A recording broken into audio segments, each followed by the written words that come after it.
ఎడుస్తున్నావు? ఇదేంటిది చెప్పు, ఏంటిదో? అది కూడా పైన పడుతుంది, అది కూడా మళ్ళీ పైన పడుతుంది. కూర్చో, మమ్మీకి చెప్పు ఏంటిదో, మమ్మీకి చెప్పు, చెప్పు మమ్మీకి. ఏం కాదులే, కొంచెంసేపు ఉండని.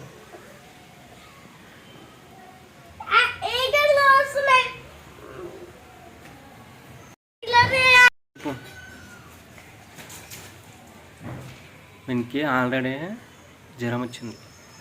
పాలు గరిమెట్టిమన్నాడు, పెట్టిన బ్రెడ్ తింటున్నాడు. బ్రెడ్ తీసుకొచ్చే లోపల పాలు చల్లేసిండు, కొన్ని లైట్గా పడ్డాయి. ఏం కాదు కానీ ముందు జాగ్రత్త, పెండ పెట్టిన.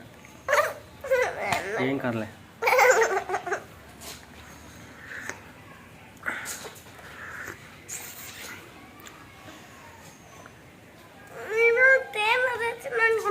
తేనె దొరుకుతుంది ఇప్పుడు.